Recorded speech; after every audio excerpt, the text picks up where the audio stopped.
As All-Star Weekend has officially come to an end, there were many spectacular plays and unforgettable memories. The All-Star format was well planned while both teams competed from start to finish. What a way to bring back the excitement of the All-Star game. How's it going, guys? My name is Wilson. With LeBron James winning All-Star Game MVP, the King can become the 5th player in history to win both All-Star Game Most Valuable Player and the Finals MVP the same year if he does the impossible. It only happened 5 times in the last 49 years when the league first started to have a Finals MVP. Let's get started. Willis Reed in 1970. Arguably the best season for the Knicks franchise, everything seemed to be going right for the captain, as Willis dominated the regular season, leading New York to a 62-20 record, averaging 21.7 points and 13.9 rebounds. During the All-Star game, Reed won Most Valuable Player, leading the East with 21 points, 11 rebounds in a 142-135 victory.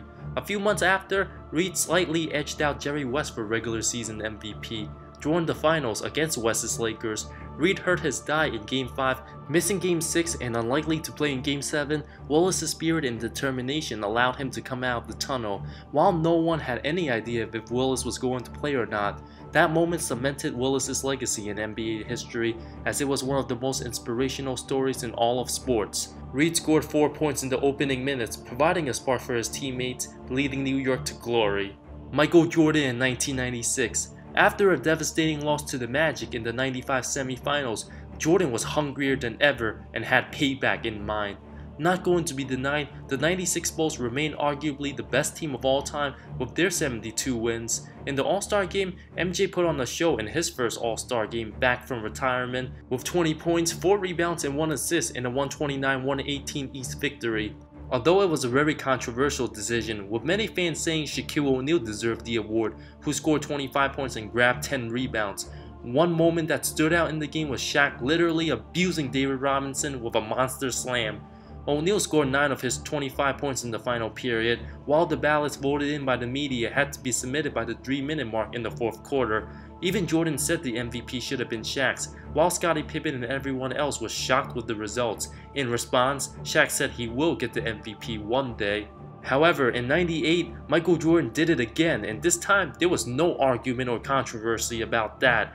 MJ scored a game-high 23 points in a 135-114 win, going head-to-head with up-and-coming superstar Kobe Bryant, and won his 6th and final championship a few months after, cementing his legacy as the GOAT. In 2000, Shaq had one of the most dominating seasons in NBA history, averaging nearly 30 points and 14 boards, leading the Lakers to 67 wins, overcoming adversity against the Blazers in the Western Conference Finals with the help of superstar Kobe Bryant.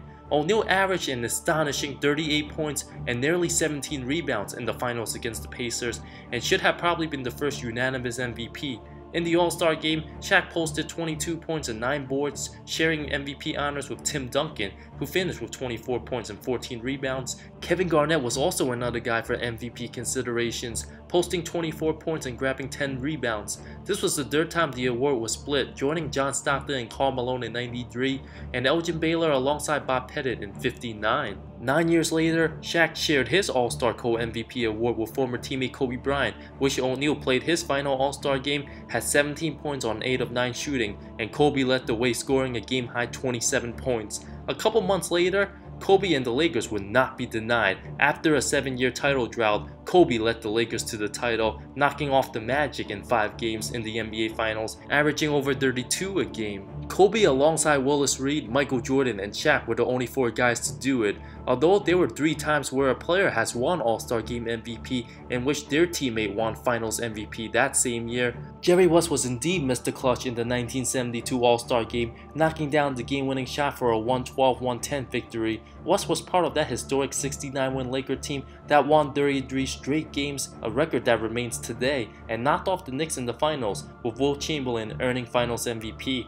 11 years later, Julius Erving stood out in the '83 All-Star Game with 25 points at the Forum of Inglewoods. Just 3.5 months later, the 76ers captured the championship in the very same building, sweeping the Lakers with Moses Malone crowned as Most Valuable Player, averaging nearly 26 points and 18 rebounds. Fo.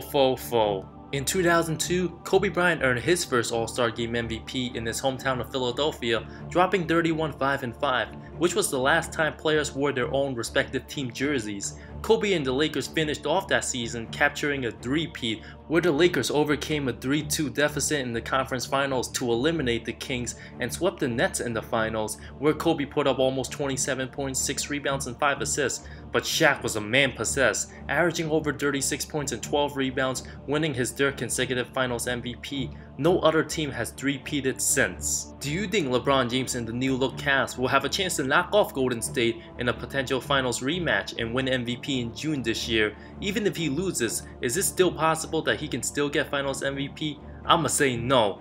Thank you so much for watching this video. I talk NBA comparisons, amazing storylines, NBA history, and anything basketball that will interest you. Subscribe for more videos. See you next time.